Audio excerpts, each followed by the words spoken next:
24 گھنٹے میں 18 گھنٹے موبائل پر لگنے والے میرے نوجوان ساتھیوں اور واٹس ایپ اور سوشل میڈیا کی دنیا میں ڈوبے رہنے والے میرے نوجوان ساتھیوں، کبھی اپنے دل پر ہاتھ رکھ کے سوچنا اور غور کرنا کہ قرآن کے ساتھ آپ کا کتنا تعلق ہے۔ رمضان کا مہینہ ہے، یہ تو قرآن کے نازل ہونے کا مہینہ ہے، اس مہینے میں آپ نے قرآن کو کتنا ٹائم دیا ہے؟ اپنے دل پر ہاتھ رکھ کے اپنے آپ سے سوال کر کے بتاؤ میرے بھائی۔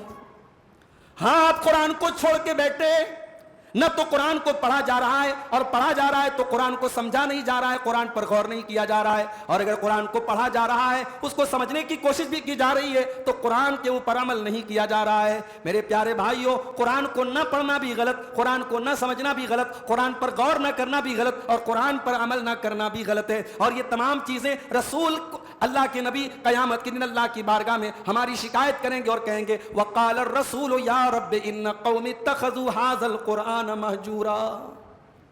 انسان دنیا میں ذلت اور رسوائی سے بچتا ہے، انسان بہت سارے کام اس لیے نہیں کرتا کہ لوگ کیا کہیں گے، انسان بہت سارے کام اس لیے نہیں کرتا کہ لوگ کیا کہیں گے، لیکن انسان بہت سارے گناہوں سے یہ سوچ کر کے نہیں بچتا کہ اللہ کو کیا جواب دیں گے۔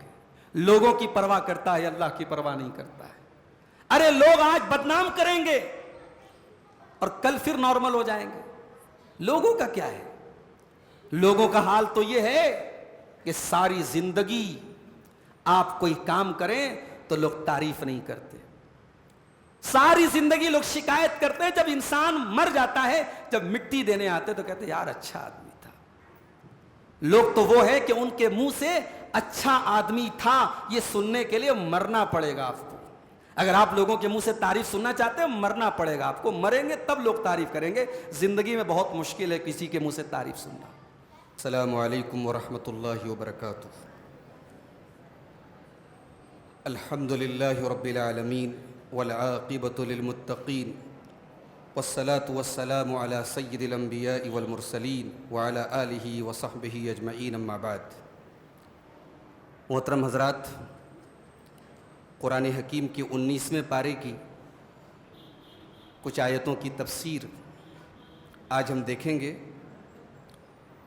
19ویں پارے کے شروعات میں اللہ تبارک و تعالیٰ نے ان لوگوں کا ذکر کیا ہے جو قیامت کو نہیں مانتے، اور ان کے کچھ مطالبات کو اللہ نے ذکر کیا ہے۔ فرمایا اعوذ باللہ من الشیطان الرجیم وقال الذین لا یرجون لقاءنا لولا انزل علینا الملائکہ۔ وہ لوگ جو ہم سے ملنے کی امید نہیں رکھتے، جو قیامت کے اوپر ایمان نہیں رکھتے، ان کا کہنا ہے لولا انزل علینا الملائکہ، کہ اے محمد صلی اللہ علیہ وسلم اگر آپ اللہ کے سچے رسول ہیں اور آپ کے پاس فرشتہ آتا ہے تو ہمارے پاس کیوں نہیں آتا؟ لولا انزل علینا الملائکۃ او نرى ربنا، ہمارے پاس فرشتہ کیوں نہیں آتا، یا ہم اپنے رب کا دیدار کیوں نہیں کرتے؟ لقد استکبروا فی انفسہم وعتوا عتوا کبیرا۔ اللہ نے فرمایا اس طریقے کا بیجا مطالبہ کرنا ان کافروں کے تکبر کی دلیل ہے، یہ تکبر کر رہے ہیں اور سرکشی کر رہے ہیں۔ اچھا، دنیا میں ان کی یہ ڈیمانڈ ہے کہ ہم اللہ کو دیکھیں، فرشتوں کو دیکھیں، اور جب موت کا ٹائم آئے گا اور جب اوریجنلی یہ فرشتوں کو دیکھیں گے تب ان کا ریئیکشن کیا ہوگا؟ اللہ نے فرمایا یوم یرون الملائکۃ لا بشری یومئذ، جس دن یہ فرشتوں کو دیکھ لیں گے اس دن ان کے لیے کوئی خوشخبری نہ ہوگی۔ لا بشری یومئذ للمجرمین ویقولون حجرا محجورا، جس دن واقعی میں یہ فرشتوں کو دیکھیں گے یعنی موت کا دن، اس دن ان کی شامت آ جائے گی اور یہ کہیں گے کہ کاش یہ دن ہم کو نہ دیکھنا پڑتا، اور یہ اپنی بدنصیبی کا رونا روئیں گے۔ اس کے بعد اللہ نے فرمایا وَقَدِمْنَا إِلَى مَا عَمِلُوا مِنْ عَمَلٍ فَجَعَلْنَاهُ هَبَاءً مَنْثُورًا، اور ان کافروں نے جو بھی عمل کیا ہوگا ان کے عمل کو ہم ہباء منثورا بنا دیں گے، ہم اڑی ہوئی دھول بنا دیں گے، ڈسٹ بنا دیں گے۔ یعنی کافر کا کوئی عمل اللہ کی بارگاہ میں قابل قبول نہیں ہوگا۔ اللہ تعالیٰ دھول بنا کے اڑا دے گا, ڈسٹ بنا کے اڑا دے گا. اس لیے یہ بات نوٹ کر لیجئے میرے بھائی کہ اگر عمل کو قبول کروانا ہے اللہ کی بارگاہ میں تو پہلی کنڈیشن یہ ہے کہ ایمان ہونا. ایمان کے بغیر اللہ تعالیٰ کیا کوئی عمل قابل قبول نہیں. اور پھر دوسری کنڈیشن, ایمان تو ہے, نیت صحیح نہیں ہے, اخلاص نہیں ہے. آپ نیکی کر رہے ہیں, عمل کر رہے ہیں, مقصد کچھ اور ہے, اللہ کو راضی کرنا نہیں ہے, تو وہ عمل بھی انسان کے منہ پر مار دیا جائے گا. ایمان کا ہونا اور اخلاص کا ہونا, یہ دو چیزیں ضروری ہیں. اور تیسری چیز اور ایڈ کر لیجئے, اللہ کے نبی کی سنت کے مطابق ہونا. عمل بھی صحیح ہے, نیت بھی صحیح ہے, ایمان والا بھی ہے, سنت کے خلاف ہے, نبی کے بتائے ہوئے طریقے کے خلاف ہے. وہ نماز, وہ روزہ, وہ زکوٰۃ, وہ حج جو نبی کے طریقے کے خلاف ہوگی, معاف کرنا میرے بھائی, اللہ تعالیٰ کے یہاں پچھتانا پڑ جائے گا. نبی نے صرف یہی نہیں حکم دیا کہ نماز پڑھو, نبی نے حکم دیا سلو کما رأیتمونی اصلی, نماز اس طریقے پر پڑھو جس طریقے پر اپنے نبی کو دیکھتے ہو. اس لیے ہر مسلمان کی ذمہ داری ہے وہ یہ سوچ کے سیٹسفائیڈ نہ ہو جائے ہمارے باپ دادا جیسے پڑھتے چلے آئے, پڑھ رہے ہیں ہم, نسل در نسل ایسے ہی پڑھتے چلے. نہیں, آپ پتہ لگائیے, آپ تحقیق کیجئے, آپ مطالعہ کیجئے, آپ علماء سے پوچھئے نبی کا نماز پڑھنے کا طریقہ کیا تھا. یہ کوئی سمپل بات نہیں ہے, یہ کوئی ہوائی بات نہیں کہ صاحب پڑھ لیا تو اچھی بات ہے, نہیں پڑھا تو کوئی مسئلہ نہیں ہے. اللہ کے رسول کی حدیث ہے نماز ویسے ہی پڑھنا جیسے تم مجھے پڑھتے ہوئے دیکھتے ہو. تو جو عمل ایمان کے بغیر کیا جائے, اخلاص کے بغیر کیا جائے اور نبی کے طریقے کے بغیر کیا جائے, اللہ کہہ رہا ہے فَجَعَلْنَاهُ هَبَاءً مَنْثُورًا, اس عمل کو ہم اڑی ہوئی کھاد بنا دیں گے, اس کو دھول بنا دیں گے, اس کو ڈسٹ بنا دیں گے.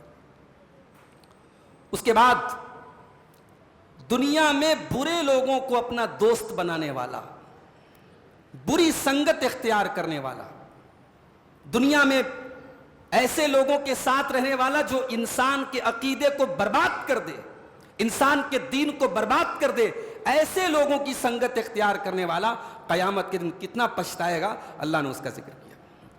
فرمایا وَيَوْمَ يَعَضُّ الظَّالِمُ عَلَى يَدَيْهِ, ظالم انسان قیامت کی اپنے ہاتھوں کو کاٹے گا, یقول یا لیتنی اتخذت مع الرسول سبیلا, اور کہے گا کہ اے کاش میں نے رسول کا راستہ اپنایا ہوتا, یا ویلتا لیتنی لم اتخذ فلانا خلیلا, ہائے میری بربادی, اے کاش میں نے فلاں کو اپنا ساتھی نہ بنایا ہوتا, میں نے فلاں کو اپنا دوست نہ بنایا ہوتا. لقد اضلنی عن الذکر بعد اذ جاءنی, اس نے اللہ کے ذکر سے مجھ کو بہکا دیا, بھٹکا دیا. میرے پاس اللہ کا ذکر آ چکا تھا, میرے پاس اللہ کا دین آ چکا تھا, صحیح عقیدہ آ چکا تھا, اس نے اللہ کے دین سے مجھ کو بھٹکا دیا. وَكَانَ الشَّيْطَانُ لِلْإِنسَانِ خَذُولًا, اور شیطان انسان کو ہمیشہ ذلیل و رسوا کرتا ہے.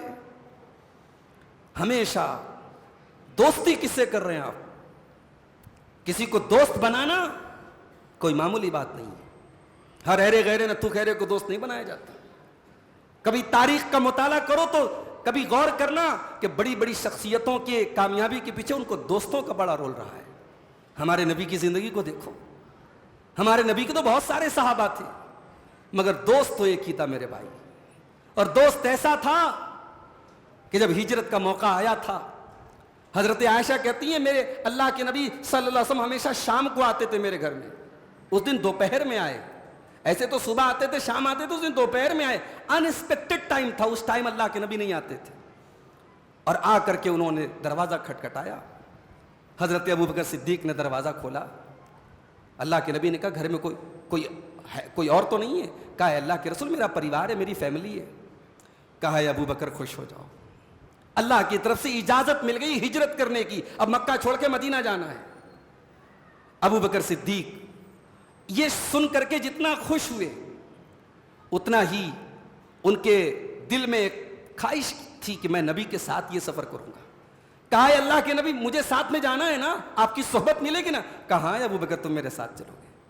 اما عائشہ کہتی پہلی بار میں نے اپنے باپ کو خوشی سے روتے ہوئے دیکھا تھا. اتنا سننا تھا کہ اللہ کے نبی کے ساتھ یہ سفر مجھے کرنا ہے. اور یہ سفر کوئی آج کا مکہ سے مدینہ کا سفر نہیں, ٹرین پہ بیٹھے 2 گھنٹے میں مدینہ پہنچ گئے, ٹیکسی میں بیٹھے 4 گھنٹے میں مدینہ پہنچ گئے. آج کا آسان سفر نہیں تھا, وہ اس زمانے کا کٹھن سفر تھا. اور اس سفر کی داستان جب میرے بھائیوں پڑھو تو آنکھوں میں آنسو آ جاتے ہیں کہ اس یار غار نے کیسا نبی کا ساتھ دیا تھا. تو دوست ہو تو ابو بکر کے جیسا ہو. دوست اس کو بناؤ میرے بھائی جو آپ کے لیے جان دے سکتا ہو. دوست اس کو بناؤ جو آپ کی دنیا اور آخرت کو کامیاب کرے. اس کو دوست مت بناؤ جو دنیا اور آخرت برباد کر دے. اپنے نوجوانوں سے کہنا چاہتا ہوں, سگریٹ سے نفرت کرتے ہو تو سگریٹ پینے والوں سے دوستی مت کرو. اگر نشے سے نفرت کرتے ہو تو نشے والوں کے ساتھ دوستی مت کرو. اللہ کے رسول کی حدیث ہے, المرء علی دین خلیلہ, انسان اپنے دوست کے دین پر ہوتا ہے. جیسا انسان کے دوست کا دین ہوتا ہے ویسا انسان کا دین ہو جاتا ہے. انسان کے دین کو کے اوپر ایفیکٹ پڑتا ہے اس کے دوستوں کا. کبھی غور کیجئے گا, آپ نماز پڑھتے ہیں لیکن بے نمازیوں کے ساتھ جب آپ اٹھیں گے بیٹھیں گے تو نماز کی جو اہمیت دل میں ہونی چاہیے وہ نہیں ہوگی. آپ ہزار نشہ نہ کریں لیکن نشہ کرنے والوں کے ساتھ جب دوستی کریں گے تو نشے کو لے کر کے جو ایک سختی دل میں ہونی چاہیے وہ نہیں رہے گی. تو دوستوں کا بڑا اثر ہوتا ہے. قیامت کے دن برے لوگوں کو دوست بنانے والا پچھتائے گا. اس کے بعد اللہ کے رسول کا ایک شکوہ بیان کیا اللہ نے. قیامت کے دن اللہ کے رسول ایک شکوہ کریں گے. وقال الرسول یا رب ان قوم اتخذوا هذا القرآن مہجورا. قیامت کے دن اللہ کے رسول کہیں گے کہ اے میرے پروردگار, ان قوم اتخذوا هذا القرآن مہجورا, میری اس قوم نے قرآن کو چھوڑ دیا تھا, قرآن کو اس نے چھوڑ دیا تھا. اے اللہ یہی میرا شکوہ ہے, میں تیری بارگاہ میں اپنی قوم کا شکوہ کر رہا ہوں, میری قوم نے قرآن کو چھوڑ دیا تھا. 24 گھنٹے میں 18 گھنٹے موبائل پر لگنے والے میرے نوجوان ساتھیوں اور واٹس ایپ اور سوشل میڈیا کی دنیا میں ڈوبے رہنے والے میرے نوجوان ساتھیوں, کبھی اپنے دل پر ہاتھ رکھ کے سوچنا اور غور کرنا کہ قرآن کے ساتھ آپ کا کتنا تعلق ہے. رمضان کا مہینہ ہے, یہ تو قرآن کے نازل ہونے کا مہینہ ہے. اس مہینے میں آپ نے قرآن کو کتنا ٹائم دیا ہے؟ اپنے دل پر ہاتھ رکھ کے اپنے آپ سے سوال کر کے بتاؤ میرے بھائی. ہاں, آپ قرآن کو چھوڑ کے بیٹھے, نہ تو قرآن کو پڑھا جا رہا ہے, اور پڑھا جا رہا ہے تو قرآن کو سمجھا نہیں جا رہا ہے, قرآن پر غور نہیں کیا جا رہا ہے. اور اگر قرآن کو پڑھا جا رہا ہے, اس کو سمجھنے کی کوشش بھی کی جا رہی ہے, تو قرآن کے اوپر عمل نہیں کیا جا رہا ہے. میرے پیارے بھائیوں, قرآن کو نہ پڑھنا بھی غلط, قرآن کو نہ سمجھنا بھی غلط, قرآن پر غور نہ کرنا بھی غلط, اور قرآن پر عمل نہ کرنا بھی غلط ہے. اور یہ تمام چیزیں رسول اللہ کے نبی قیامت کے دن اللہ کی بارگاہ میں ہماری شکایت کریں گے اور کہیں گے وقال الرسول یا رب ان قوم اتخذوا هذا القرآن مہجورا. دنیا جہان کی کتابوں میں لوگ لگے ہیں, دنیا بھر کے لٹریچر بانٹے جا رہے ہیں, فلاں بزرگوں کی کرامت بیان ہو رہی ہے, فلاں پیر صاحب کا واقعہ بیان ہو رہا ہے, گھنٹوں بیٹھ کر کے عصر بعد مغرب بعد عشاء بعد درس ہو رہا ہے, قرآن کا درس نہیں ہو رہا ہے. معاف کرنا میرے بھائی, اگر دین بزرگوں کی کرامتوں اور قصوں اور کہانیوں کا نام ہے تو آپ نے دین کو سمجھا ہی نہیں ہے. دین رب کے قرآن کا نام ہے اور دین مصطفیٰ کے فرمان کا نام ہے. اور قیامت کے دن ہمیں پچھتانا پڑے گا اگر ہماری زندگیوں میں قرآن نہیں ہے میرے بھائی. آج تو قرآن پڑھنے والوں کو ہم بڑی حقارت کی نظر سے دیکھتے ہیں. قرآن پڑھانے والا حافظ ہماری نظر میں کتنی ویلو رکھتا ہے, بچوں کو قرآن پڑھانے والا استاذ ہماری نظر میں کتنی ویلو رکھتا ہے. ہم تو بچوں کو ٹیوشن کے لیے بھی کسی حافظ صاحب کو رکھتے ہیں تو سوچتے ہیں کہ کتنے سستے میں اس کو ہم نپٹا دیں. سائنس کا ٹیچر آ جائے, انگلش کا ٹیچر آ جائے, میتھ کا ٹیچر آ جائے, آنکھوں پر بٹھاتے ہیں, منہ مانگی اس کو جو ہے ہم پیسہ دیتے ہیں. قرآن کی ٹیچنگ تو صاحب اللہ کی کتاب ہے, اللہ کی کتاب ہے. مولوی صاحب دعا لے لیجئے بس, اور پیسہ کہاں سے لیں گے آپ کے گھر میں پیسے کی کیا ضرورت ہے. مولوی صاحب کا گھر تو برکت سے اور دعاؤں سے چل جاتا ہے نا. ان کے بچے تو برکت کھا لیں گے, دعائیں کھا لیں گے, ان کے بچوں کو تو کھانے کی ضرورت نہیں پڑے گی. معاف کرنا میرے بھائیوں, قرآن اور قرآن سے ریلیٹڈ لوگوں کو ہم نے بڑی حقارت کی نظر سے دیکھا ہے, مگر ہمارے پیارے نبی صلی اللہ علیہ وسلم نے قرآن پڑھنے پڑھانے والوں کو بڑا اونچا مقام دیا ہے. اللہ کے نبی فرماتے ہیں خیرکم من تعلم القرآن وعلمہ, تم میں سب سے بہترین انسان وہ ہے جو قرآن کو سیکھتا ہے اور قرآن کو سکھاتا ہے. اس سے بہتر کوئی انسان نہیں جس کی زندگی قرآن سیکھنے میں گزرے, قرآن سکھانے میں گزرے, قرآن کی ٹیچنگ میں گزرے, قرآن کو پڑھانے میں, قرآن کو سمجھانے میں گزرے. وہ سوسائٹی کا بہترین انسان ہے, وہ سماج کا بہترین انسان ہے میرے بھائی. اس کے بعد اللہ تعالیٰ نے اپنے اسپیشل بندوں کی کچھ خصوصیات ذکر کی ہیں. بندے تو سب ہیں اللہ کے, مگر کچھ بندے ایسے ہیں جو اللہ کے اسپیشل بندے ہیں. وَعِبَادُ الرَّحْمَنِ الَّذِينَ يَمْشُونَ عَلَى الْأَرْضِ هَوْنًا. رحمان کے خاص بندے وہ ہیں جو زمین کے اوپر نرم چال چلتے ہیں, تکبر نہیں کرتے, گھمنڈ نہیں کرتے. وَإِذَا خَاطَبَهُمُ الْجَاهِلُونَ قَالُوا سَلَامًا. اور جاہل ان کے منہ لگتے ہیں تو وہ سلام کہہ کر کے آگے بڑھ جاتے ہیں, ہر بات کا جواب نہیں دیا جاتا. جب سامنے والا جہالت پر اتر آئے تو اب اس سے بیٹھ کر کے آرگومنٹ کرنا, بحث کرنا, ڈیبیٹ کرنا, یہ مومن کی شان نہیں ہے. بھائی السلام علیکم, چلتا ہوں میں, دلیل دے دی, سمجھا دیا, حق بات رکھ دی, ماننا نہ ماننا تیرا کام, میں داروغہ تھوڑی بن کے آیا ہوں, وکیل تھوڑی ہوں تیرے اوپر. جاہلوں کے منہ نہیں لگتے. والذین یبیتون لربہم سجدا وقیاما. اور اللہ کے خاص بندے رات رات بھر سجدہ کرتے ہیں, قیام کرتے ہیں, تہجد پڑھتے ہیں. والذین یقولون ربنا اصرف عنا عذاب جہنم. اور رات رات بھر تہجد پڑھنے کے باوجود اور اللہ کی بارگاہ میں عبادت کرنے کے باوجود اللہ کے خاص بندے یہ دعا کرتے ہیں, اے ہمارے پروردگار ہم کو جہنم کی آگ سے بچا لے. ان عذابہا کان غراما. جہنم کا عذاب تو بڑا دردناک ہوگا, چمٹ جانے والا, چپک جانے والا ہوگا. انہا ساعت مستقرا و مقاما. جہنم تو بڑا ہی برا مقام اور بڑا ہی برا ٹھکانہ ہوگا. وہ رات پر تہجد پڑھنے والے بھی جہنم سے اللہ کی پناہ مانگتے ہیں. اس کے بعد فرمایا والذین اذا انفقوا لم یسرفوا ولم یقتروا وکان بین ذلک قواما. اور اللہ کے خاص بندے جب خرچ کرتے ہیں تو نہ تو بہت زیادہ, اپنی لمٹ سے زیادہ وہ سخاوت کرتے ہیں اور نہ کنجوسی کرتے ہیں, نہ فضول خرچی کرتے ہیں, نہ کنجوسی کرتے ہیں. وہ درمیانہ راستہ ہے, بیچ کا راستہ اپناتے ہیں. جتنی انسان کی حیثیت ہو اس حساب سے خرچ کریں. اب مہینے میں 10,000 کمانے والا 20,000 30,000 روپے کے حساب سے چیزیں خریدے, قرضے لے لے, لون لے لے, یہ کوئی عقل مندی نہیں. مومن جو ہوتا ہے میانہ روی اختیار کرتا ہے, اپنی لمٹ کو جانتا ہے, اپنی حیثیت کو جانتا ہے, اس حساب سے خرچ کرتا ہے. والذین لا يدعون مع اللہ الہا آخر ولا يقتلون النفس التي حرم اللہ الا بالحق ولا يزنون. اور اللہ فرماتا ہے میرے اسپیشل بندے وہ ہیں جو 3 بڑے بڑے گناہوں سے بچتے ہیں. وہ شرک نہیں کرتے, وہ قتل نہیں کرتے, وہ زنا نہیں کرتے. انسان کے اندر 3 طاقتیں ہوتی ہیں, ایک عقل کی طاقت, ایک بدن کی طاقت اور ایک شہوت کی طاقت. اور ان تینوں طاقتوں کا اللہ کے خاص بندے غلط استعمال نہیں کرتے. عقل کی طاقت کا غلط استعمال یہ ہے کہ آدمی کریٹر کو چھوڑ کے کریشن کی عبادت کرے, اللہ کو چھوڑ کے غیر اللہ کی عبادت کرے. یہ عقل کا غلط استعمال ہے. اور کسی بے قصور کو قتل کرنا یہ اپنے جسم کی طاقت کا غلط استعمال ہے. اور زناکاری اور بدکاری کرنا یہ اپنی شہوت کا غلط استعمال ہے. اللہ کے خاص بندے اپنی تینوں طاقتوں کا صحیح یوز کرتے ہیں. وہ عقل کا بھی غلط استعمال نہیں کرتے, طاقت کا بھی غلط استعمال نہیں کرتے, شہوت کا بھی غلط استعمال نہیں کرتے. اور یہی 3 بڑے بڑے گناہ ہیں اسلام کی نظر میں. اللہ کے رسول سے پوچھا گیا ہے اللہ کے نبی سب سے بڑا گناہ کیا ہے؟ آپ نے فرمایا ان تجعل للہ ندا وہو خلقک. سب سے بڑا گناہ یہ ہے کہ تم اللہ کے برابر کسی کو قرار دے دو جبکہ اللہ نے تم کو پیدا کیا. پھر پوچھا گیا اللہ کے نبی اس کے بعد دوسرا بڑا گناہ کیا ہے؟ آپ نے فرمایا ان تقتل ولدک خشیۃ ان یطعم معک. اپنی اولاد کو قتل کر دو اس ڈر سے کہ اولاد تمہارے ساتھ کھائے گی. پھر پوچھا گیا اللہ کے نبی تیسرا بڑا گناہ کیا ہے؟ آپ نے فرمایا ان تزانی حلیلۃ جارک. اپنے پڑوسی کی بیوی کے ساتھ زنا کرو. زنا تو ایسے بھی بڑا گناہ ہے, مگر پڑوسی کی بیوی کا خاص طور سے ذکر کیوں کیا؟ کیونکہ پڑوسی پڑوسی پر اعتماد کرتا ہے, پڑوسی پڑوسی پر بھروسہ کرتا ہے. پڑوسی کی بیوی کے ساتھ اگر کوئی یہ غلط کام کرتا ہے تو وہ ڈبل غلط کام کرتا ہے, زنا بھی کر رہا ہے اور پڑوسی کے بھروسے کا خون بھی کر رہا ہے. اللہ کے نبی نے فرمایا تیسرا بڑا گناہ ہے. تو اللہ کے خاص بندے یہ تینوں گناہ نہیں کرتے. اس کے بعد فرمایا الا من تاب وآمن وعمل عملا صالحا.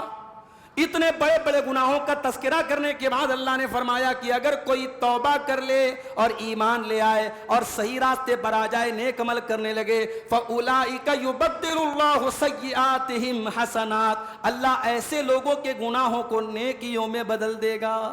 اللہ اکبر. اللہ کی رحمت میرے بھائیو عجیب ہے, ہماری سمجھ کے باہر ہے اللہ کی رحمت. ایک انسان بڑے بڑے گناہ کرتا تھا, چوری کرتا تھا, زنا کرتا تھا, قتل کرتا تھا. اب اگر وہ سچی توبہ کر لے تو اللہ صرف یہی نہیں کہ ہم معاف کر دیں گے, اللہ کہہ رہا اب تک اس نے جتنے گناہ کیے تھے ہم نیکیوں میں بدل دیں گے. یہ ہے اللہ کی رحمت. یعنی اللہ تبارک و تعالیٰ چاہتا ہے کہ ہم توبہ کریں, ہماری توبہ کرنے سے وہ خوش ہوتا ہے اور ہمارے گناہوں کو نیکیوں میں بدل دیتا ہے. اس کے بعد فرمایا والذین لا یشہدون الزور, اور میرے خاص بندے کسی جھوٹی چیز میں, کسی حرام چیز میں شامل نہیں ہوتے. کوئی ناچ گانا چل رہا ہے, کوئی فنکشن چل رہا ہے حرام چیز کا, اللہ کے خاص بندے ایسی جگہوں پہ نہیں جاتے.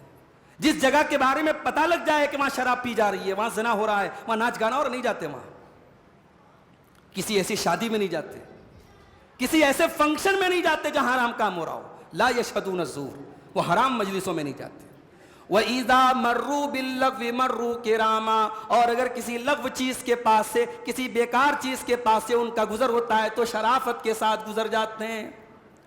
والذین اذا ذکروا بآیات ربہم لم یخروا علیہا صما وعمیانا, اور اللہ فرما رہا ہے میرے خاص بندے وہ ہیں جب رحمان کی آیتیں ان کے اوپر پڑھی جاتی ہیں, جب اللہ کی آیتیں ان کے اوپر پڑھی جاتی ہے وہ اندھے اور بہرے بن کر کے گر نہیں جاتے ہیں, بلکہ قرآن کے اوپر غور کرتے ہیں. جب قرآن کو سنتے تو قرآن کے معنی اور مطلب کے اوپر بھی غور کرتے ہیں.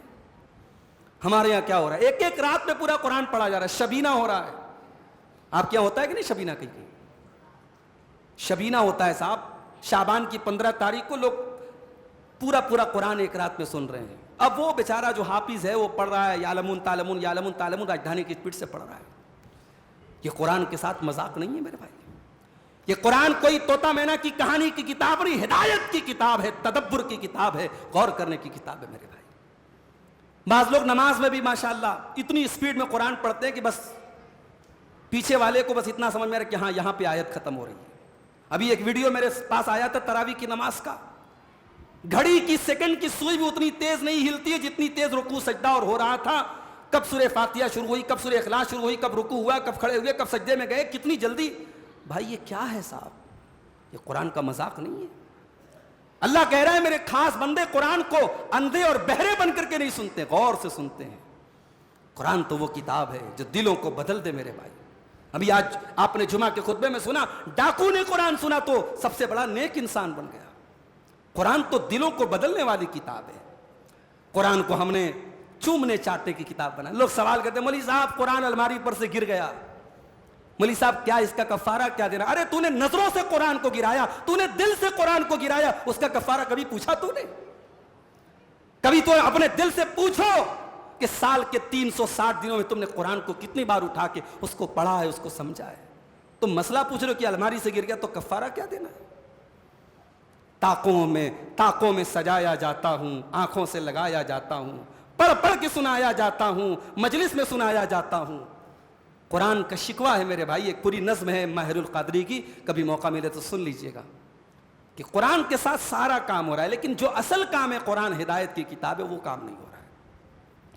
اس کے بعد فرمایا والذین یقولون ربنا هب لنا من ازواجنا وذریاتنا قرۃ اعین, اور اللہ کے خاص بندوں کی ایک پہچان یہ بھی ہے کہ وہ اپنی فیملی سے پیار کرتے ہیں, اپنے پریوار سے محبت کرتے ہیں, اپنے پریوار کے لیے وہ دعائیں کیا کرتے ہیں اور کہتے ہیں ربنا هب لنا من ازواجنا وذریاتنا قرۃ اعین, اے اللہ ہمارے بیوی بچوں کو ہماری آنکھوں کی ٹھنڈک بنا دے. بیوی کب بنے گی آنکھوں کی ٹھنڈک؟ جب بے پردہ ہو کے آپ کے ساتھ باہر نکلے گی. بچے کب آپ کی آنکھوں کی ٹھنڈک بنیں گے؟ جب بچے شریعت کے خلاف کام کریں گے. نہیں, ایک مومن کے بیوی بچے اس کی آنکھوں کی ٹھنڈک کب بنتے ہیں؟ جب دیندار بنتے ہیں.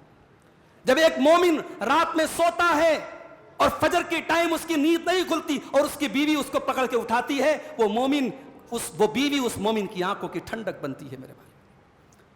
ایک مومن اپنے کسی دوست کو گھر میں لاتا ہے اور اس کی بیوی دوست کے سامنے نہیں آتی ہے اور وہ بیوی کہتی ہے کہ نہیں آپ کا دوست میرے لیے غیر محرم ہے, میں اس کے سامنے بے پردہ نہیں آؤں گی, وہ بیوی اپنے شوہر کی آنکھوں کی ٹھنڈک بنتی ہے میرے بھائی. اللہ کے بندے دعا کرتے ہیں ربنا ہب لنا من ازواجنا وذریاتنا قرۃ اعین, اے ہمارے پروردگار ہمارے بیوی بچوں کو ہماری آنکھوں کی ٹھنڈک بنا دے, وجعلنا للمتقین اماما, اور ہمیں متقیوں کا امام بنا دے. اس کے بعد سورہ شعراء شروع ہوتی ہے اور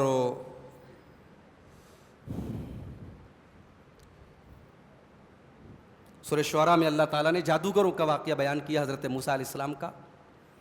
جادوگر جب آئے اور حضرت موسیٰ علیہ السلام نے جب اپنا معجزہ دکھایا اللہ کے حکم سے، اپنے عصا کو زمین پر مارا انہوں نے، اور ان کا عصا جو ہے وہ بڑا اژدہا بن گیا اور ان کے سارے سانپوں کو نگل گیا. تو جادوگر سمجھ گئے کہ یہ جو چیز ہے یہ جادو نہیں ہے، it is not a magic, یہ جادو نہیں ہے. وہ جادو کے فن کے ماہر تھے. تو قرآن کہتا ہے فَأُلْقِيَ السَّحَرَةُ سَاجِدِينَ، سارے کے سارے جادوگر سجدے میں گر پڑے. قالوا آمنا برب العالمین، کہنے لگے ہم رب العالمین کے اوپر ایمان لاتے ہیں، رب موسیٰ و ہارون، ہم موسیٰ اور ہارون کے رب کے اوپر ایمان لاتے ہیں. قال آمنتم لہ قبل ان آذن لکم، فرعون کہنے لگا کہ تم موسیٰ کے اوپر ایمان لے آئے جبکہ ابھی میں نے تم کو اس کی اجازت نہیں دی تھی. انہ لکبیرکم الذی علمکم السحر، اس کا مطلب یہ ہوا کہ موسیٰ تمہارا گرو ہے، تم نے جادو اس سے سیکھا ہے، تم نے اس کو اپنا گرو بنایا ہے، اور یہاں آ کر کے تم یہ شو کر رہے ہو کہ تم اس سے الگ ہو. انہ لکبیرکم الذی علمکم السحر، اس کا مطلب کہ تم نے موسیٰ سے جادو سیکھا ہے. فلسوف تعلمون لأقطعن ایدیکم وارجلکم من خلاف، ان قریب کو تمہارا انجام پتا چل جائے گا، میں تمہارے ہاتھ کٹوا ڈالوں گا، تمہارے پیر کٹوا ڈالوں گا. وَلَأُصَلِّبَنَّكُمْ أَجْمَعِينَ، اور تم سب کو سولی پہ چڑھا دوں گا. کتنی سخت سزا دینے کی بات کر رہا ہے. کہہ رہا ہے ہاتھ کٹوا دوں گا، پیر کٹوا دوں گا، وہ بھی مخالف سن سے. اگر بایاں ہاتھ کٹواؤں گا تو داہنا پیر کٹواؤں گا، اگر داہنا ہاتھ کٹواؤں گا تو بایاں مخالف سن سے ہاتھ پیر کٹواؤں گا اور سولی پہ چڑھا دوں گا. اب جادوگر کیا جواب دیتے ہیں؟ یہ وہی جادوگر ہیں جو تھوڑی دیر پہلے فرعون سے دنیا کے چند ٹکوں کی بھیک مانگ رہے تھے. فرعون سے طے کر رہے تھے فرعون ہم نے موسیٰ کو شکست دے دی تو کیا ملے گا ہمیں. ایمان انسان کے دل کو کیسے بدل دیتا ہے میرے بھائی. یہی جادوگر ابھی تھوڑی دیر پہلے دنیا کے چند سکوں کے خواہش مند تھے، اب دنیا ان کی نظر میں کتنی حقیر بن گئی جب فرعون اتنی بڑی دھمکی دیتا ہے، جان سے مارنے کی اور ہاتھ پیر کاٹنے کی دھمکی دیتا ہے. تو جادوگر کیا کہتے ہیں؟ قالوا لا ضیر انا الی ربنا منقلبون. اے فرعون لا ضیر، ہمیں کوئی پرواہ نہیں ہے، تو مار دے، کاٹ دے، سولے پہ چڑھا، لا ضیر، وی ڈونٹ کیئر، ہمیں کوئی پرواہ نہیں، لا ضیر، ہمیں کوئی پرواہ نہیں. انا الی ربنا منقلبون، جانا تو ہمیں اپنے رب کے پاس ہے، جانا تو ہمیں اپنے رب کے پاس ہے. چاہے ہم نیچرل موت مر کے جائیں، چاہے تیرے ہاتھوں شہید ہو کر کے جائیں، جانا تو ہمیں اپنے رب کے پاس ہے. انا نطمع ان یغفر لنا ربنا، ہمیں اپنے رب سے لالچ اس بات کا ہے، امید اس بات کی ہے کہ ہمارا رب ہمیں بخش دے خطایانا. ہم نے اب تک بہت گناہ کیے ہیں، بہت ہم نے غلطیاں کہ ہم تو جادوگر لوگ تھے، جادو دکھایا کرتے تھے، ہم نے بہت اللہ کے بندوں کو گمراہ کیا ہے. آج اللہ نے ایمان کی دولت بخشی ہے. اے فرعون، اتنی بڑی نعمت سے ہم ہاتھ دھو نہیں سکتے، تو جان سے ہمیں مار دے. ہم تو یہی چاہتے ہیں ہمارا رب ہمارے سارے گناہوں کو معاف کر دے. ان کننا اول المومنین، اور ہمیں آج اس بات پر فخر ہے کہ ہم سب سے پہلے ایمان لانے والے، موسیٰ علیہ السلام پر سب سے پہلے ایمان لانے والے ہمیں. یہ ہوتا ہے ایمان. ایمان اس طریقے سے انسان کے دل کو چینج کر دیتا ہے میرے بھائی. اس کے بعد موسیٰ علیہ السلام کا واقعہ اللہ نے بیان کیا. موسیٰ علیہ السلام جا رہے ہیں اور بنی اسرائیل کو ساتھ میں لے کے جا رہے ہیں، اور فرعون بھی پیچھا کر رہا ہے. فرعون بھی اپنا لاؤ لشکر لے کر کے چل رہا ہے. اب سامنے پانی آ جاتا ہے، دریا آ جاتا ہے. اب فرعون پیچھے پیچھے ہے اور آگے دریا ہے. حضرت موسیٰ علیہ السلام کے ساتھی پریشان ہو جاتے ہیں. فلما ترا الجمان، جب دونوں جماعتوں نے ایک دوسرے کو دیکھا، قال اصحاب موسیٰ انا لمدرکون، تو موسیٰ علیہ السلام کے ساتھیوں نے کہا کہ اے موسیٰ اب تو ہم پکڑ لیے جائیں گے، اب تو ہم گرفتار ہو جائیں گے، اب ہمیں کون بچائے گا؟ حضرت موسیٰ علیہ السلام نے بڑے اطمینان سے جواب دیا. قال کلا ان معی ربی سیہدین، کہا کہ اے لوگو ایسا ہرگز نہیں ہو سکتا، بے شک میرا رب میرے ساتھ ہے، وہ ضرور کوئی نہ کوئی راستہ نکالے گا. ان معی ربی، میرا رب میرے ساتھ ہے. یہ زندگی کا فارمولہ بنا لو میرے بھائی، اس کو اپنی زندگی کا سلوگن بنا لو. زندگی میں مشکل سے مشکل حالات آئے، اس جملے کو یاد رکھو، ان معی ربی، میرا رب میرے ساتھ ہے. اس نے ماں کے پیٹ میں جب دنیا کی نظروں میں جب ڈاکٹر کو بھی دیکھنے کے لیے الٹرا ساؤنڈ لگانا پڑتا تھا، دنیا کی کوئی روشنی نہیں تھی، اس نے ماں کے پیٹ میں بھی ہمارے دل کی دھڑکنوں کو چلایا، ہماری سانسوں کو چلایا۔ اب تو ہم دنیا میں ہیں، اب تو ہم روشنی میں ہیں، وہ اللہ ہمیں کبھی بیکار نہیں چھوڑے گا۔ اگر اس رب کی ربوبیت پر بھروسہ ہے تو ان معی ربی، وہ رب ہمیں کبھی برباد نہیں کرے گا۔ موسیٰ علیہ السلام نے بڑے اطمینان سے جواب دیا، ان معی ربی، میرا رب میرے ساتھ ہے، وہ ضرور کوئی نہ کوئی راستہ نکالے گا۔ ادھر موسیٰ علیہ السلام کے منہ سے یہ جملہ نکلا، اللہ فرماتا ہے فَأَوْحَيْنَا إِلَى مُوسَىٰ أَنِ اضْرِب بِعَصَاكَ الْبَحْرَ، ہم نے حکم دیا کہ اے موسیٰ تم اپنی لاٹھی کو پانی کے اوپر مارو۔ انہوں نے اپنی لاٹھی کو پانی پر مارا، فَانْفَلَقَ فَكَانَ كُلُّ فِرْقٍ كَالطَّوْدِ الْعَظِيمِ، پانی پھٹ گیا، پانی میں راستہ بن گیا اور دونوں طرف پانی پہاڑ کی طرح تھم گیا۔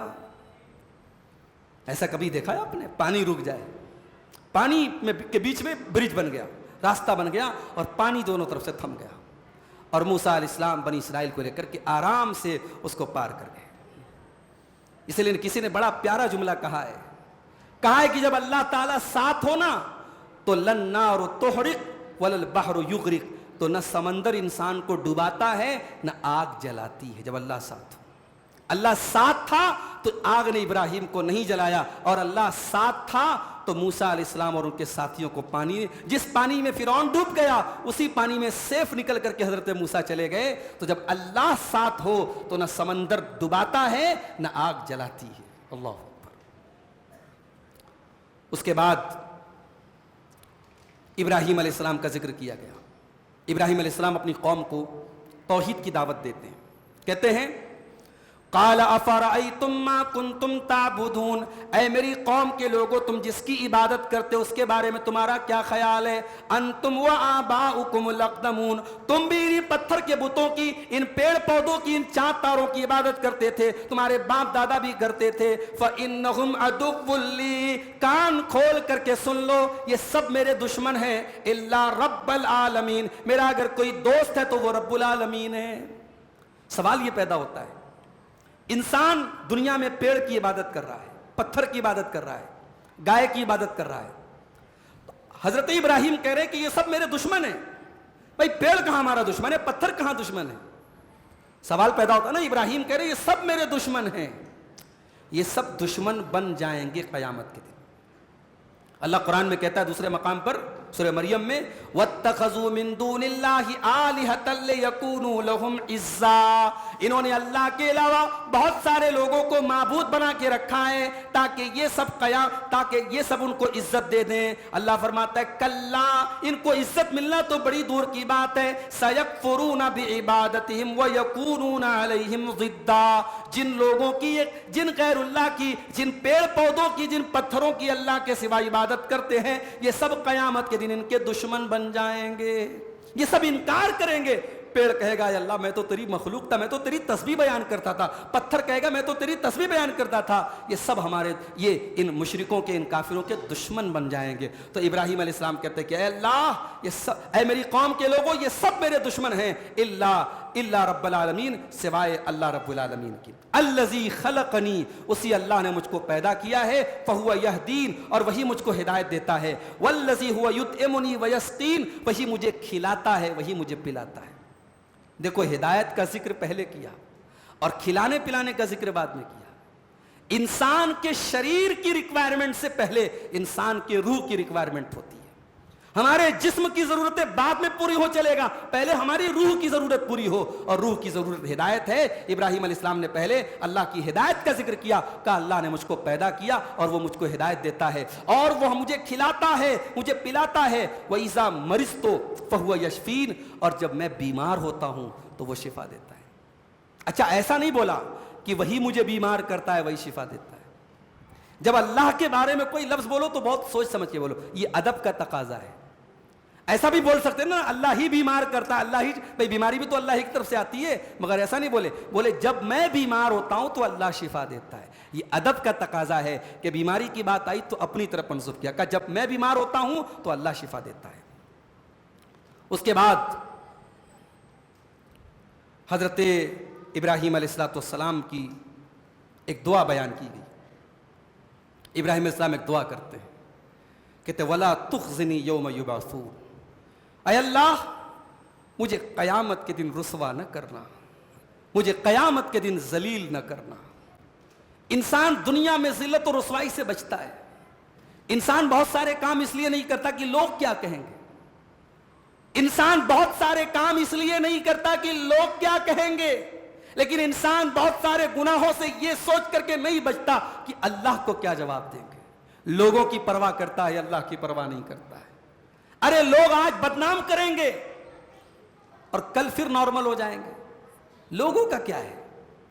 لوگوں کا حال تو یہ ہے کہ ساری زندگی آپ کوئی کام کریں تو لوگ تعریف نہیں کرتے، ساری زندگی لوگ شکایت کرتے ہیں، جب انسان مر جاتا ہے، جب مٹی دینے آتے تو کہتے یار اچھا آدمی تھا۔ لوگ تو وہ ہے کہ ان کے منہ سے اچھا آدمی تھا یہ سننے کے لیے مرنا پڑے گا آپ کو۔ اگر آپ لوگوں کے منہ سے تعریف سننا چاہتے ہیں مرنا پڑے گا آپ کو، مریں گے تب لوگ تعریف کریں گے۔ زندگی میں بہت مشکل ہے کسی کے منہ سے تعریف سننا۔ تو ذلت اور رسوائی تو میرے بھائی قیامت کے دن کی ہے۔ ابراہیم دعا کر رہے ہیں کہ ولا تخزنی یوم یبعثون، اے اللہ مجھے قیامت کے دن تو رسوا مت کرنا۔ یوم لا ینفع مال ولا بنون، قیامت کے دن نہ مال کام آئے گا نہ اولاد کام آئے گی، الا من اتى اللہ بقلب سلیم، قیامت کے دن وہی کامیاب ہوگا جو قلب سلیم لے کر کے آئے گا، جو صاف ستھرا دل لے کر کے آئے گا، جس دل میں اللہ کی محبت ہوگی، جس دل میں اخلاص ہوگا، جس دل میں رسول کی محبت ہوگی، جو دل ریاکاری سے پاک ہوگا، جو دل مال کی محبت سے پاک ہوگا، جو دل لالچ سے پاک ہوگا، جو دل حرص و ہوا سے پاک ہوگا، وہی دل والا قیامت کے دن کامیاب ہوگا۔ اس کے بعد شاعروں کا ذکر کیا گیا۔ شاعر لوگوں کی بھی دنیا بڑی عجیب ہوتی ہے، کھانے کو کچھ نہیں ہے، پہننے کو کپڑا نہیں، باتیں صاحب اتنی بڑی بڑی ڈھینگتے ہیں شاعر لوگ۔ کبھی سنا ہے آپ نے شاعروں؟ کبھی مشاعروں میں آپ کو یہ تو نہیں کہتا سننا چاہیے، کیونکہ آج کل مشاعروں میں بھی کیا ہوتا ہے، شعر سنا کم جاتا ہے اور دیکھا زیادہ جاتا ہے۔ شاعر سے زیادہ تو شاعرہ آج کل ماشاءاللہ اپنے رنگ ڈھنگ لے کر کے آتی ہیں، تو مشاعرے بھی آج کل بے حیائی کے اڈے بن گئے۔ تو شعر جو ہے اوور آل شعر کوئی بری چیز نہیں ہے، مگر عام طور سے جو شاعر ہوتے ہیں اللہ کی پناہ اتنی بڑی بڑی باتیں کرتے ہیں، ایک پیسے کی اوقات نہیں، اور کہتے صاحب میں اس کے تاج کی قیمت لگا کے آیا ہوں۔ تیرے پاس کھانے کو کھانا نہیں، پینے کو پانی نہیں، تو کس کے تاج کی قیمت لگا کے آیا ہے؟ تو شاعروں کی ریئلٹی اللہ نے بیان کی سورہ شعراء کے آخر میں، فرمایا وَالشُّعَرَاءُ يَتَّبِعُهُمُ الْغَاوُونَ، شاعروں کے پیچھے تو گمراہ لوگ چلتے ہیں، شاعروں کو تو وہی لوگ فالو کرتے ہیں جو گمراہ لوگ ہوتے ہیں۔ أَلَمْ تَرَ أَنَّهُمْ فِي كُلِّ وَادٍ يَهِيمُونَ، کیا تم نہیں دیکھتے کہ شاعر لوگ ہر وادی میں بھٹکتے رہتے ہیں؟ شاعروں کی کوئی ایک دنیا نہیں ہوتی، کبھی یہاں کبھی وہاں، کبھی آسمان کی کبھی زمین کی، کبھی پورب کی کبھی پچھم کی، ہر وادی میں وہ بھٹکتے رہتے ہیں۔ وَأَنَّهُمْ يَقُولُونَ مَا لَا يَفْعَلُونَ، اور شاعر لوگ وہ بات کہتے ہیں جو کرتے نہیں ہیں۔ اب یہاں سوال پیدا ہوا کہ اگر شاعری اتنی بری چیز ہے تو نبی کی شان میں بھی شاعری پڑھی جاتی ہے، نعت پڑھی جاتی ہے۔ اللہ کے نبی کے صحابہ میں حسان بن ثابت بہترین شاعر تھے، عبداللہ بن رواحہ بہترین شاعر تھے، حضرت عائشہ کو کتنے اشعار یاد تھے۔ تو کیا شاعری اتنی بری چیز ہے؟ اللہ کہہ رہا ہے شاعر لوگ ایسے ہوتے ویسے ہوتے، اللہ نے کہا سب ایسے نہیں ہوتے ہیں، الا الذین آمنوا وعملوا الصالحات، ان شاعروں کو اللہ تعالیٰ نے الگ کر دیا جو ایمان والے ہوں، نیک عمل کرنے والے ہوں، وذکروا اللہ کثیرا، اور اللہ کا کثرت سے ذکر کرنے والے ہوں، وانتصروا من بعد ما ظلموا، اور ظلم ان کے اوپر ہوا ہے تو وہ انتقام کے طور پر اسلام کے ڈیفنس میں اور رسول کے ڈیفنس میں شاعری کرتے ہیں۔ اللہ نے کہا ان کو چھوڑ دو، تو باقی شاعر لوگ جو ہوتے ہیں وہ بہت بڑی بڑی باتیں کرتے ہیں۔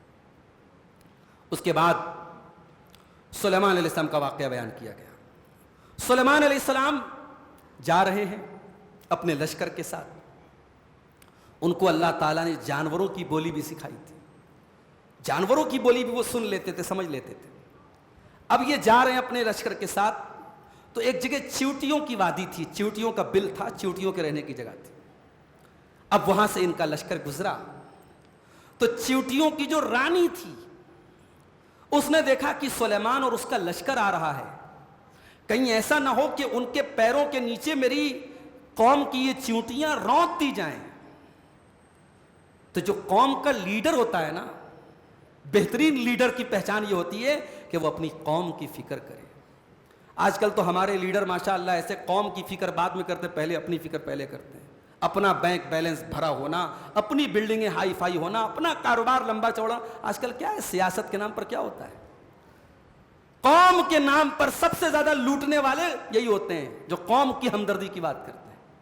چیونٹی کو دیکھو, چیونٹی اپنی قوم کی کتنی, اس قوم کی لیڈر ہے وہ, تو اپنی قوم کی کتنی مہربان ہے. اللہ فرماتا ہے حتی اذا اتوا علی واد النمل, یہاں تک کہ جب حضرت سلیمان کا گزر چیونٹیوں کی وادی کے پاس سے ہوا, قالت نملۃ, تو چیونٹیوں کی رانی نے کہا, یا ایھا النمل ادخلوا مساکنکم, اے چیونٹیوں جلدی سے اپنے اپنے بل میں داخل ہو جاؤ. لا یحطمنکم سلیمان وجنودہ, کہیں ایسا نہ ہو کہ سلیمان اور اس کا لشکر تم کو روند ڈالے, اس کے پیروں کے نیچے تم چلی آؤ. وہم لا یشعرون, اور ان کو پتہ بھی نہ چلے.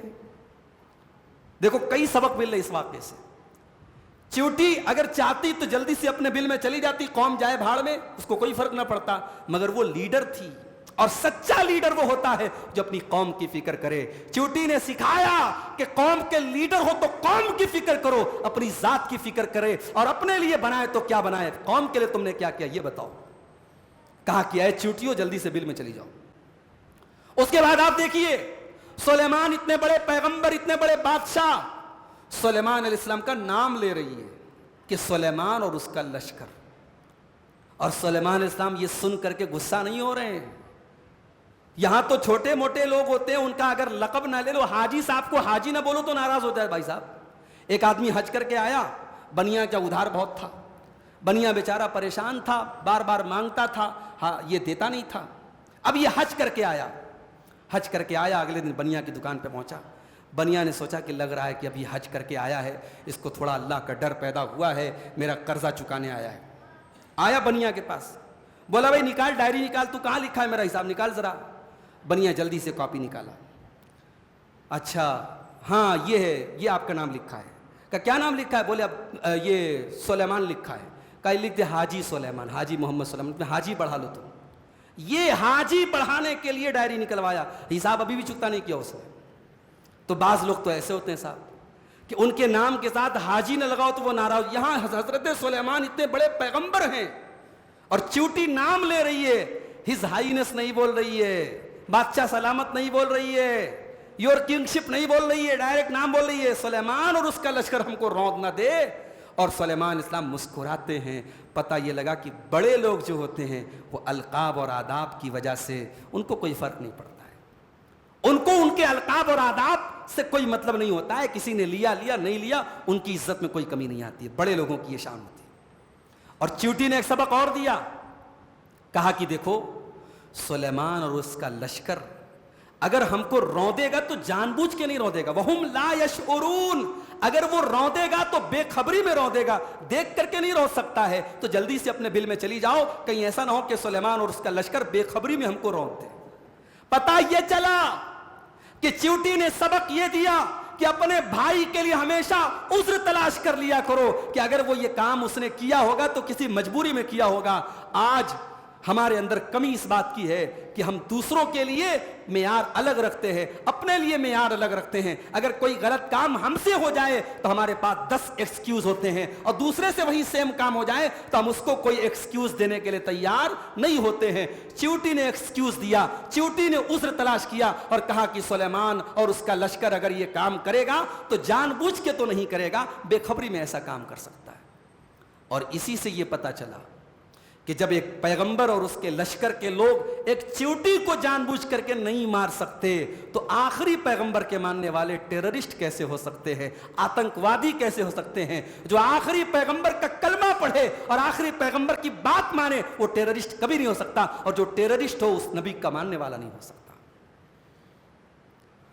حضرت سلیمان نے جب یہ منظر دیکھا مسکرا پڑے, اور مسکرا کر کے اللہ کی تعریف کی.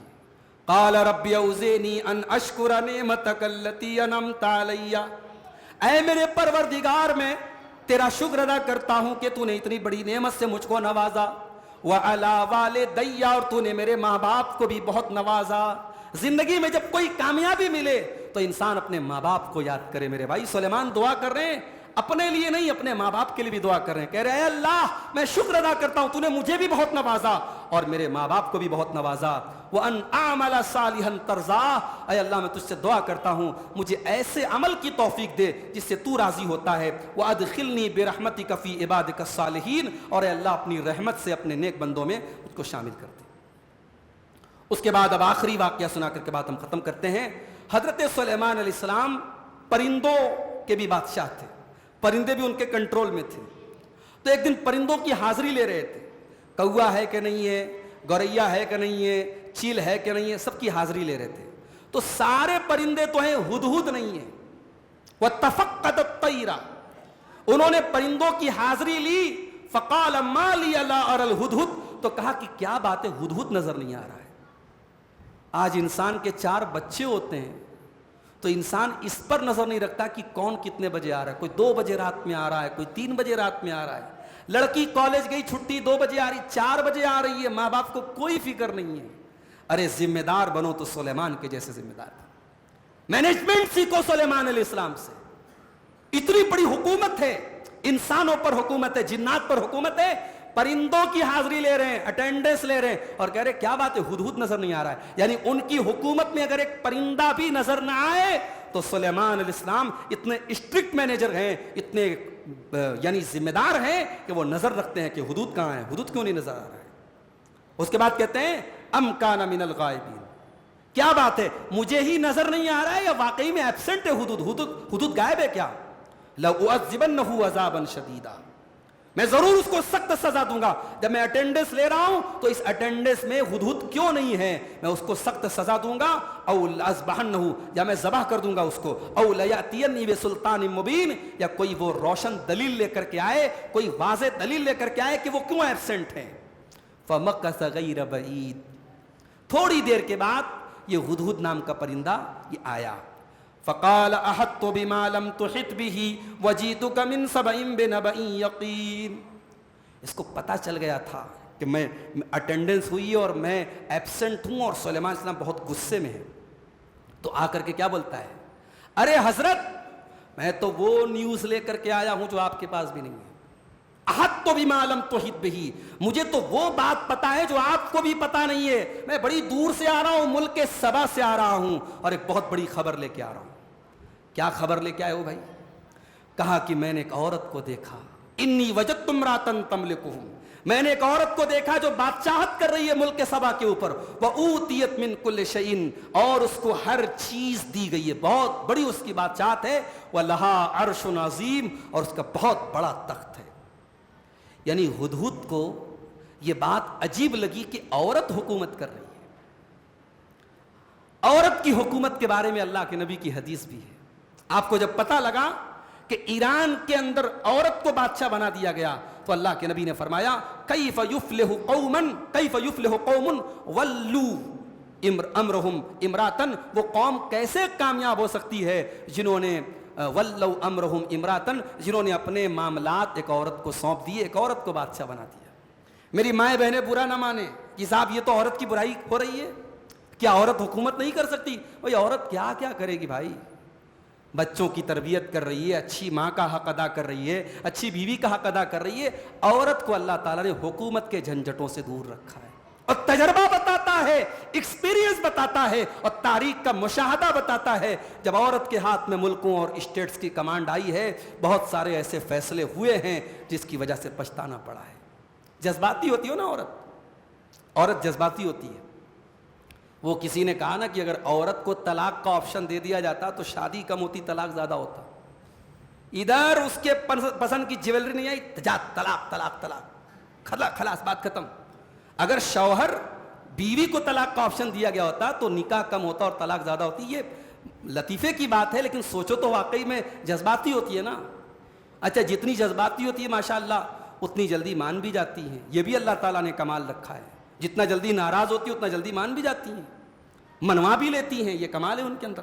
تو بادشاہت کے جھنجھٹوں سے اللہ تعالیٰ نے دور رکھا ہے. ہدہد کو بڑی حیرت ہوئی, کہا کہ اے حضرت سلیمان, میں نے دیکھا عورت حکومت کر رہی ہے اور بہت بڑا تخت ہے اس کے پاس.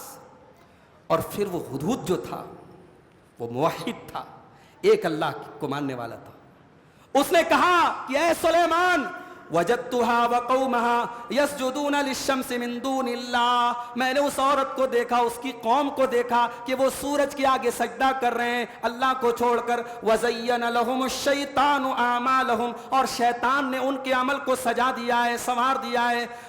فصدهم عن السبیل فهم لا يهتدون، اور شیطان نے ان کو سیدھے راستے سے بھٹکا دیا ہے۔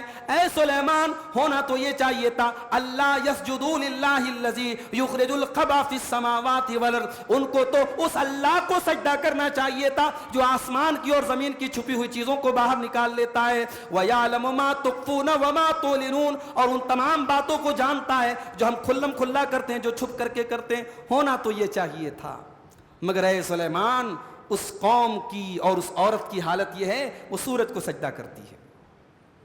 حضرت سلیمان نے کہا ٹھیک ہے بھائی، اچھی بات ہے، تم نیوز لائے ہو، سننظر، ہم دیکھیں گے، اصدقت ام کنت من الکاذبین، تم سچ بول رہے ہو کہ جھوٹ بول رہے ہو، ہم تحقیق کریں گے، وی ول ویریفائی، ہم اس کی تحقیق کریں گے۔ پتہ یہ چلا، واٹس ایپ پر میسج آیا، ظہر کی نماز نہیں پڑھنے سے روزی چھین لی جاتی ہے، فجر کی نماز نہ پڑھنے سے یہ ہوتا ہے، عشاء کی نماز نہ پڑھنے سے یہ ہوتا ہے، اور نیچے لکھا ہے بخاری شریف۔ آپ کو لگا یار حدیث تو بالکل یونیک ہے، عبدالغفار صاحب کے منہ سے آج تک نہیں سنی، مولانا صاحب کے منہ سے آج تک نہیں سنی، تو بالکل یونیک حدیث آئی ہے، فٹافٹ شیئر کر دیا، اس کو بھیجا، اس کو بھیجا، اس کو بھیجا، اس کو بھیجا۔ تحقیق کیا آپ نے ایک جھوٹی بات حدیث کے طور پر اس کو شیئر کر دیا۔ میرے بھائیوں، ایک مومن جو ہوتا ہے وہ کسی چیز کو شیئر کرنے کے پہلے تحقیق کرتا ہے یہ بات صحیح ہے کہ غلط ہے۔ اتنی بڑی خبر لے کے حدود آیا، سلیمان علیہ السلام نے فوراً مان نہیں لیا، کہا ہم پہلے تحقیق کریں گے، ہم جانچ کریں گے۔ اس کے بعد حضرت سلیمان علیہ السلام نے کہا کہ ایک کام کرو، اذهب بکتابی ھذا، جاؤ میرا یہ لیٹر لے کے جاؤ، اور یہ لیٹر جا کے وہاں ڈال دو، اور پھر آ کر کے دیکھو کہ وہ کیا جواب دیتے ہیں اس لیٹر کا۔ اب جب وہ لیٹر پہنچا ملکہ سبا کے پاس تو اس نے اپنے درباریوں سے کہا، یا ایھا الملؤ انی القی الی کتاب کریم، اے میرے درباریوں، ایک لیٹر میرے پاس آیا ہے، اور لیٹر بڑا بہترین خط ہے، بڑا بہترین لیٹر ہے، کتاب کریم، عربی میں کریم بولتے ہیں کسی بہترین چیز کو، ایک بہترین خط میرے پاس آیا ہے۔ اور خط کیا ہے؟ خط ایک لائن کا ہے، انہو من سلیمان، خط کے اوپر لکھا ہے فرام سلیمان، حضرت سلیمان کی طرف سے وہ خط آیا ہے۔ اور خط کا میٹر کیا ہے؟ بسم اللہ الرحمن الرحیم۔ ہمارے بعض بھائی جو ہے کہتے ہیں صاحب کسی کو خط میں لیٹر میں بسم اللہ مت لکھو، 786 لکھ دو۔ کل بسم اللہ لکھنے سے بسم اللہ کی توہین ہوتی ہے۔ بولے ڈاک میں جاتا ہے، پوسٹ کارڈ ادھر پھینکا جاتا ہے، ادھر پھینکا جاتا ہے، بسم اللہ کی بڑی توہین ہوتی ہے، تو کیا لکھو؟ 786 لکھو۔ ارے تیرا نام عبد الرحمن ہے، تیرا نام عبد الرحیم ہے، میں تیرے کو بولوں کہ آج 420 بھائی ادھر آ، تو برا مان جائے گا۔ تو اللہ کے کلام کی گنتیاں بنا رہا ہے، اور اس کو یہ عقیدہ رکھ رہا ہے کہ یہ 786 اور یہ 92 یہ بسم اللہ الرحمن الرحیم کا الٹرنیٹ ہے۔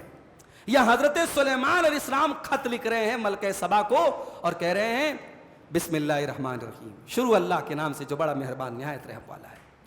اللہ تعالی علیہ، میرے آگے زیادہ تکبر کرنے کی کوشش نہ کرنا، میری بات مان لو، میری اطاعت کرو، میرے اوپر تکبر نہ کرو، وَأْتُونِي مسلمین، اور مسلمان ہو کر کے میرے پاس آ جاؤ۔ کیا لیٹر ہے بھائی، 2 جملے ہیں بس، اللہ تعالی علیہ، میرے اوپر چڑھنے کی کوشش مت کرو، میرے فرما بردار بن جاؤ، میری بات مان لو، وَأْتُونِي مسلمین، اور مسلمان بن کر کے میرے پاس آ جاؤ۔ کہا کہ اے میرے درباریوں یہ لیٹر آیا ہے، اب بتاؤ مجھے کیا کرنا چاہیے، تمہاری رائے کے بغیر میں کوئی فیصلہ نہیں کروں گی، تم جو رائے دو گے میں وہ کام کروں گی۔ درباریوں نے کہا کہ ملکہ محترمہ، ہم لوگ تو بڑی طاقت والے، ہمارے پاس طاقت کی کمی نہیں، ہتھیاروں کی کمی نہیں ہے، لیکن ہم گیند آپ کے پالے میں ڈالتے ہیں، آپ جو کہیں گی ہمیں منظور ہے، اگر لڑنے بولیں گی طاقت ہمارے پاس ہے، ہتھیار ہمارے پاس ہے، ہم لڑیں گے، اور آپ کہیں گی تو ہم ان کی بات مان لیں گے سلیمان علیہ السلام کی۔ تو اب وہ ملکہ جو تھی تو عورت، لیکن سمجھدار عورت تھی، سمجھدار عورت تھی، اس نے کہا ان الملوک اذا دخلوا قریۃ افسدوها، اے میرے درباریوں، جب بادشاہ لوگ کسی بستی میں داخل ہوتے ہیں تو اس بستی کو برباد کر دیتے ہیں، وَجَعَلُوا أَعِزَّةَ أَهْلِهَا أَذِلَّةً، اور اس بستی کے عزت والے لوگوں کو ذلیل بنا دیتے ہیں۔ ظاہر ہے جب کوئی بادشاہ کہیں حملہ کرتا ہے تو بڑے بڑے عزت والوں کو گرفتار کر لیا جاتا ہے، ملک کی شہزادیوں کو گرفتار کر لیا جاتا ہے، عزت والے ذلیل ہو جاتے ہیں۔ وَكَذَلِكَ يَفْعَلُونَ، تو یہ لوگ بھی بادشاہ ہیں، یہ لوگ بھی ایسے ہی کام کریں گے۔ تو کہتی ہے کہ میں ایک کام کرتی ہوں، میں ایک گفٹ بھیجتی ہوں، اگر یہ اللہ کا نبی ہوگا تو میرے گفٹ کو قبول نہیں کرے گا، اور اگر یہ عام بادشاہوں کی طرح دنیا دار بادشاہ ہوگا تو میرے گفٹ کو دیکھ کے خوش ہو جائے گا۔ تو میں گفٹ بھیج کے دیکھتی ہوں کہ کیا ریپلائی آتا ہے، کیا جواب دیتی ہے۔ جب یہ گفٹ حضرت سلیمان کے پاس آیا ملکہ سبا کا، تو حضرت سلیمان کے منہ سے پہلا جملہ نکلا، اَتُمِدُّونَنِی بِمَالٍ، مجھے مال کے ذریعے خریدنا چاہتے ہو؟ فَمَا آتَانِيَ اللَّهُ خَيْرٌ مِّمَّا آتَاكُمْ، ارے تم کو اللہ نے جتنا دیا اس سے کہیں زیادہ مجھ کو دیا ہے، میں کوئی معمولی بادشاہ نہیں ہوں، پرندوں پر میری حکومت ہے، جنات پر میری حکومت ہے، تم مجھے مال کے ذریعے خریدنے آئے ہو؟ کان کھول کر کے سن لو، جاؤ اپنی ملکہ سے کہہ دو، بل انتم بہدیتکم تفرحون، تمہارا گفٹ تم کو مبارک، تم اپنے گفٹ پر خوش رہو، اور ارجع الیہم فلناتینہم بجنود لا قبل لہم بہا، اب ہم اپنا لشکر لے کر کے آئیں گے، اور ایسا لشکر لے کر کے آئیں گے تمہاری ملکہ کے پاس اس کے مقابلے کی طاقت نہیں ہے، وَلَنُخْرِجَنَّهُم مِّنْهَا أَذِلَّةً، اور تمہاری قوم کے لوگوں کو ذلیل بنا کر کے وہاں سے نکالیں گے، وَهُمْ صَاغِرُونَ، اور بہت چھوٹے اور ذلیل بن کر کے تم نکلو گے۔ اس کے بعد حضرت سلیمان نے اپنے درباریوں سے کہا، حضرت سلیمان کو بتایا تھا حدود نے کہ ملکہ کا تخت بہت بڑا ہے، اور ملکہ کا تخت بہت اندر تھا، محل کے اندر بھی کئی کمرے تھے، اس کمرے میں آخری کمرے میں اس کا تخت رکھا تھا۔ حضرت سلیمان نے اپنے درباریوں سے کہا کہ کیا تم میں سے کوئی ایسا ہے جو ملکہ سبا کا تخت یہاں لا کے رکھ دے؟ تو ایک جن تھا، قال عفریت من الجن، ایک جن تھا، اس نے کہا انا آتیک بہ قبل ان تقوم من مقامک، اے سلیمان آپ کے اپنی جگہ سے اٹھنے کے پہلے میں وہ تخت آپ کے سامنے لا سکتا ہوں، وانی علیہ لقوی امین، میں بہت طاقتور اور ایماندار آدمی۔ لیکن حضرت سلیمان کے دربار میں ایک آدمی ایسا بھی تھا جس کے پاس علم تھا، اللہ تعالیٰ نے خصوصی علم دیا تھا۔ قال الذی عندہ علم من الکتاب، وہ انسان جس کے پاس کتاب کا علم تھا، اس نے کہا انا آتیک بہ قبل ان یرتد الیک طرفک، کہا کہ اے سلیمان میں وہ تخت آپ کی پلک جھپکنے کے پہلے آپ کے سامنے لے آؤں گا۔ اس نے کہا تھا اٹھنے کے پہلے لے آؤں گا، اس نے کہا پلک جھپکنے کے پہلے لے آؤں گا۔ فلما رآہ مستقرا عنده، اور جیسے ہی سلیمان علیہ السلام نے پلک جھپکی تخت سامنے موجود تھا۔ فلما رآہ مستقرا عنده، جب ملکہ سبا کا تخت حضرت سلیمان نے اپنے سامنے دیکھا، قال ھذا من فضل ربی، کہا کہ یہ ہے میرے رب کا فضل۔ ایسے موقع پر انسان کو کیا ہوتا ہے، جب اس کو پتہ لگتا ہے میں اتنا پاورفل ہوں تو انسان کا سینہ پھول جاتا ہے، انسان کے اندر ایک تکبر کا احساس ہوتا ہے، مگر سلیمان کے اندر تکبر نہیں آیا۔ قال ھذا من فضل ربی، کہا کہ یہ میرے رب کا فضل و کرم ہے، لیبلونی، میرا رب مجھے آزمانا چاہتا ہے، اشکر ام اکفر، کہ میں اللہ کا شکریہ ادا کرتا ہوں یا میں اللہ کی ناشکری کرتا ہوں۔ ومن شکر فانما یشکر لنفسہ، اور جو شکریہ ادا کرتا ہے وہ اپنے لیے کرتا ہے، اور جو ناشکری کرتا ہے تو میرا رب بہت بے نیاز اور کریم ہے۔ اس کے بعد حضرت سلیمان نے کہا نکروا لہا عرشہا، اس کے تخت کو چینج کر دو، اس کے ڈیزائن کو بدل دو، اس میں چینجنگ کر دو۔ اس کے بعد کہا کہ اس کو چینج کر دو، اور ننظر اتہتدی ام تکون من الذین لا یہتدون، ہم دیکھیں گے کہ ملکہ سبا صحیح راستہ پاتی ہے یا ان لوگوں میں شامل ہو جاتی ہے جو صحیح راستہ نہیں پاتے ہیں۔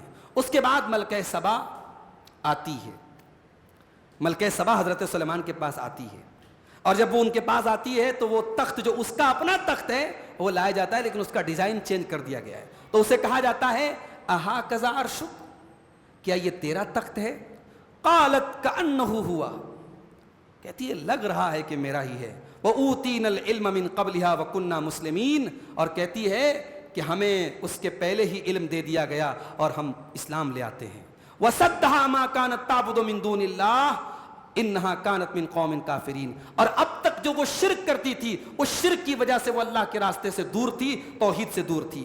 اس کے بعد حضرت سلیمان علیہ السلام نے ایک محل بنوایا تھا، تو اس سے ملکہ سبا سے کہا ادخل السرح، ذرا اس محل میں داخل ہو جا، اور وہ محل کیسا تھا؟ شیش محل تھا، شیشے کا محل تھا۔ جب اس محل میں وہ داخل ہوئی فلما رأته حسبته لجة، تو ملکہ سبا کو لگا کہ پانی ہے. دور سے اس کا گراؤنڈ ایسا بنایا تھا حضرت سلیمان السلام نے کہ دور سے ایسا لگ رہا تھا پانی ہے. فلما رأته حسبته لجة, تو ملکہ سبا کو لگا پانی ہے. وکشفت عن ساقیہا, اس نے جلدی سے اپنے کپڑے کو اٹھا لیا, اپنے پائچے کو چڑھا لیا, اپنی پڈلی کو کھول دیا. قال انه صرح ممرد من قواریر, حضرت سلیمان نے کہا ملکہ محترمہ یہ کوئی پانی وانی نہیں ہے, یہ شیشے کا بنا ہوا محل ہے. قالت رب انی ظلمت نفسی, ملکہ سبا کہتی ہے کہ اے میرے پروردگار میں نے اپنی جان پر بہت ظلم کیا ہے. واسلمت مع سلیمان للہ رب العالمین, اور میں سلیمان کے ساتھ اللہ رب العالمین پر ایمان لاتی. اس سے یہ بھی پتہ چلا کہ بہترین مکان بنوانا, شاندار بلڈنگ بنوانا, ایک اچھی لائف اسٹائل گزارنا شریعت میں منع نہیں ہے, اگر حقداروں کا حق ادا کیا جائے.